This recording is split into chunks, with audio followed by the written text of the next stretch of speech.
Canada just dropped its tariffs, and Donald Trump is calling it a win. But here's what really happened and why Mark Carney might have just played the ultimate chess move against the master of the deal. While Trump claims victory, the Canadian Prime Minister may have turned the entire trade war on its head. Let's break down how a seemingly defensive move became Canada's most strategic play yet. To understand what just happened, we need to rewind to when everything changed in the world of international trade. They just made that official. 2 weeks ago, they just made that official with the executive order. So we're responding to that. It's obviously, in our judgment, the right thing to do so we can focus in on those strategic sectors exclusively, and also be consistent with CUSMA, where there is going to be, CUSMA in a very different trade environment is going to look different. And what we need to do is to make sure we're focusing in areas that where it's the mutual benefits are very clear. So in other words, the arrangements in strategic sectors are mutually reinforcing. They're mutual benefits. So the agreement supports it, but the economics drives it. And that's the way we move forward. Thank you. So we have time for two more questions. One will be English, one will be French. We'll start with Olivia Stefanovich from CBC.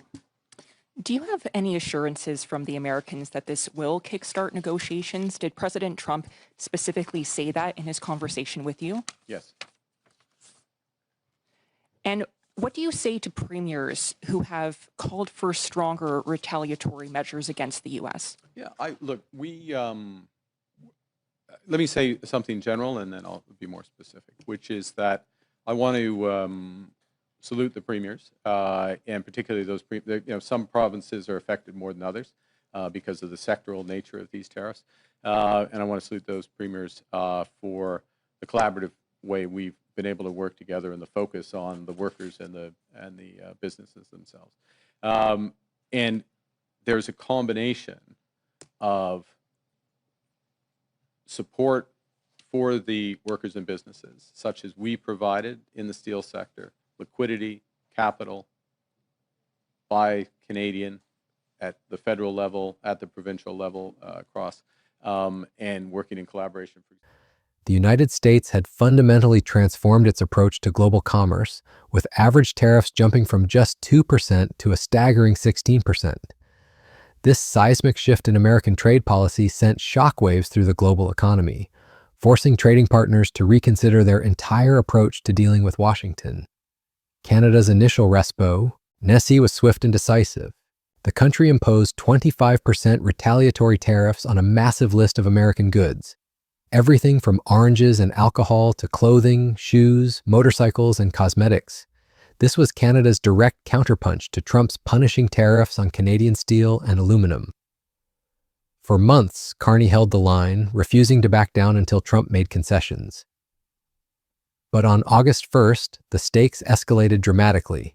Trump announced he was raising tariffs on Canadian goods to 35%, a brutal escalation that caught many off guard. The president cited what he called a flood of fentanyl from the northern border, despite data showing Canada accounts for only 1% of fentanyl entering the United States.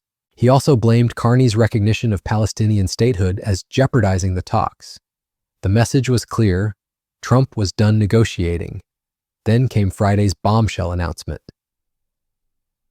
After a phone call with Trump on Thursday, their first known conversation since the failed talks before the August 1st deadline, Prime Minister Carney announced that Canada would adjust its approach to the trade dispute.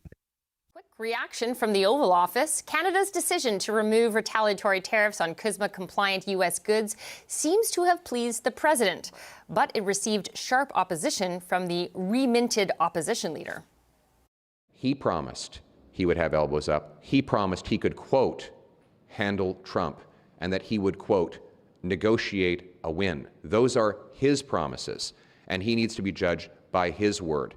And this was not any promise, just any old promise on page 73 of his platform. It was the promise on which he ran his entire election campaign. And now he's abandoning it. There is a lot of talk to have about this with our party insiders. Greg McEachern is a former Liberal ministerial advisor. Melanie Richet is a former communications director for the NDP. Fred Delory is a former Conservative campaign manager. And joining the panel for this big day is regular host of the show, David Cochrane. And David, we are going to start with you. Long-time listener, first-time caller? All right. I'm good. You were here with me at this table listening today to everything that happened. How do you think Canadians will respond to this move of dropping the reciprocal tariffs in terms of non-CUSMA compliant goods? Yeah, my vacation's going great. But what I'm understanding since we were on listening to the Prime Minister earlier today is... Using a hockey metaphor that resonated with Canadians, Carney explained they were shifting from dropping the gloves to stick-handling their way through negotiations. The Prime Minister announced that Canada would match the U.S. approach by removing tariffs on goods covered under the USMCA trade agreement, while maintaining strategic tariffs on steel, aluminum, and automobiles. The reaction from the Oval Office was immediate. Business over the years, over 25, 30 years, especially during the Biden years. They took a lot of our business, and it's basically all coming back into the United States now. Well, hot as a pistol, and it's coming back in. Because of tariffs and the incentives we give, it's coming back. And it's impossible, I think, for another country to stop it. And we are working on something. We want to be very good to Canada. I like Carney a lot. I think he's a good person. So some warm words there for the Prime Minister, who gave something up today. The White House called this long overdue and said that... President Trump called the move nice and expressed that he liked Prime Minister Carney, describing him as a very good person. Trump said he wanted to be very good to Canada, but then came the revealing admission. He emphasized he was fighting for the United States, noting that Canada and Mexico had taken a lot of American business over the years. This admission exposed Trump's real concern. It wasn't about fentanyl or Palestinian recognition. It was about economic competition. And here's where Carney's move becomes brilliant. By removing the retaliatory tariffs on USMCA-compliant goods, Canada was essentially calling Trump's bluff. If the trade agreement is so unfavorable to the United States, why does it exempt 85% of Canadian goods from tariffs? Premier Doug Ford, meeting with the Prime Minister in Ottawa, captured the unpredictable nature of dealing with Trump. We're united on the message of let's start worrying about how we can be competitive here. The president is unpredictable. He'll come out with some cockamamie thing tomorrow that we don't even know about. Ford also praised Carney's work with the premiers to respond to Trump and had to... Ford called Trump a different type of cat and warned that the president could come out with some cockamamie thing tomorrow that no one could predict. This unpredictability had become a defining feature of the trade relationship, forcing Canadian leaders to remain flexible in their approach. The steel industry had a different perspective. The level of the tariff wasn't raised to 50%. We're also disappointed with the characterization of the tariff. In fact, in April, this government took down a lot of the steel tariffs. So about half, if not more, of the steel coming from the United States is coming in tariff-free. You mean in terms of the type of steel products? Correct. Not, obviously, 25% didn't come down. Oh, the volume. The volume of steel. So we actually have, as I think viewers will know, we have been struggling for every ton we can produce. We're in a massive crisis in the steel industry. And frankly, we want to be able to serve the domestic market further. And the U.S. market, the U.S. steel in our market is a problem. And so we are pretty disappointed in today's announcement. On one hand, we're very happy that the Prime Minister sees us as a priority. But frankly, we need actions that match those words. And we've been very simple and straightforward on the actions that we need, especially on retaliation for the United States. Do you think he sort of hinted in today's news conference that it's a card he could still play, that Canada still has this card of the threat to raise tariffs to 50%? Is that something that you take at face value? So, in our industry, with what's going on, including what happened earlier this week with 400... Catherine Cobden from the Canadian Steel Producers Association. Tyan expressed deep disappointment that Canada hadn't raised its tariffs to 50% to match U.S. levels. She warned that the Canadian steel industry was on life support and faced a very bleak picture without urgent government action. The industry felt that maintaining only 25% tariffs while the U.S. imposed 50% put Canadian producers at a severe disadvantage, but Carney's strategy revealed a deeper calculation. As he explained to reporters, when you're late in the game, dropping the gloves and taking the extra penalty might not be the best thing to do. This hockey analogy perfectly captured Canada's shift from confrontation to strategic maneuvering. Rather than escalating the trade war, Canada was positioning itself as the reasonable partner willing to work within existing frameworks. The numbers tell a compelling story. Despite Trump's dramatic 35% tariff announcement, over 85% of Canada-US trade continues to be free of tariffs thanks to the USMCA. Canada's average tariff rate from the U.S. remains 5.6%, the lowest among all American trading partners.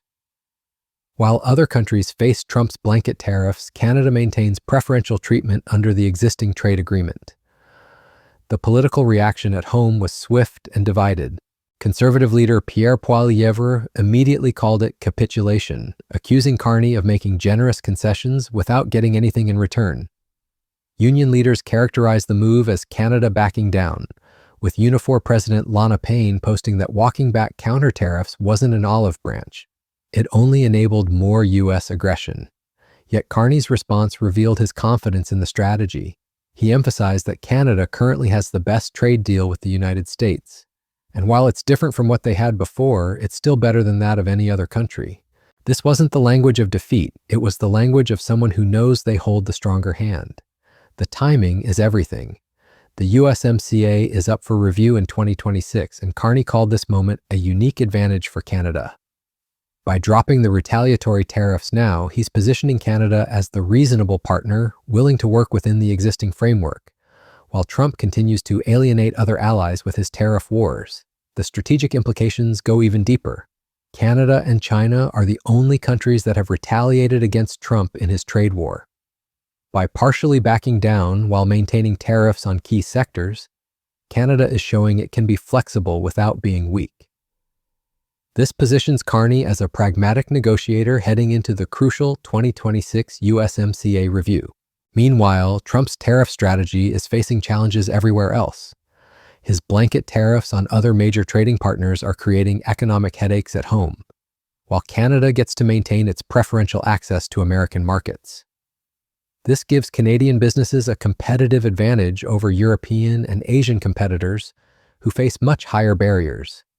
The move also reveals something crucial about Trump's negotiating style. Despite his reputation as the ultimate deal maker, he's consistently struggled to extract meaningful concessions from trading partners who understand his tactics. Carney's decision to match U.S. exemptions rather than capitulate entirely shows that Canada has learned how to play Trump's game. There's also a deeper geopolitical calculation at work. With the war in Ukraine ongoing and tensions rising with China, the United States needs reliable allies more than ever. Canada's decision to partially de-escalate the trade conflict while maintaining leverage on key issues positions it as a stable partner in an increasingly unstable world. The domestic politics remain complicated. Carney faces criticism from both conservatives who want him to be tougher and progressives who think he's giving away too much. But his strategy appears designed to outlast Trump's presidency while protecting Canadian interests in the long term. The USMCA review in 2026 will likely coincide with or follow the next U.S. presidential election, potentially giving Canada a different negotiating partner. What's particularly clever about Carney's approach is how it exposes the contradictions in Trump's trade policy. If the USMCA is such a bad deal for America, why does it provide such extensive tariff exemptions for Canadian goods? By embracing these exemptions rather than fighting them, Canada is essentially daring Trump to tear up his own trade agreement. The reaction from American officials was predictably mixed. A White House official called Canada's move long overdue, saying they look forward to continuing discussions on trade and national security concerns. But this measured response suggests that even within the Trump administration, there's recognition that Canada's position isn't as weak as the rhetoric suggests. For other countries watching this trade drama unfold, Canada's strategy offers important lessons. Rather than engaging in a purely retaliatory cycle, Carney has shown how smaller economies can use existing agreements and strategic concessions to maintain leverage against larger powers. It's a masterclass in diplomatic chess. The ultimate test will come in the months ahead. Trump has promised that lifting the tariffs will reset trade negotiations, and both leaders have agreed to continue discussions. But Carney has positioned Canada to enter those talks from a position of strength, not weakness.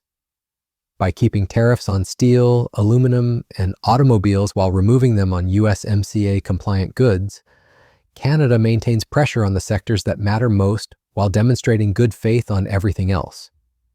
What we're witnessing isn't capitulation, it's calculated diplomacy. Carney has managed to de-escalate a trade conflict that was harming both countries, while maintaining Canada's core negotiating position. He's turned Trump's own trade agreement into a shield while keeping his most important weapons in reserve. The real winner in this exchange might not be clear for months or even years, but one thing is certain: Mark Carney has shown that sometimes the best way to win against a bully is not to fight them directly, but to use their own rules against them. In the complex world of international trade, that might just be the smartest move of all. As this trade drama continues to unfold, one thing is clear: the relationship between the United States and Canada will define much of North American economic policy for years to come. And with Carney's latest move, Canada has positioned itself not as a supplicant, but as an equal partner ready to play the long game. Whether Trump recognizes this shift or continues to see it as victory remains to be seen. But for Canada, the game has fundamentally changed, and they might just be winning.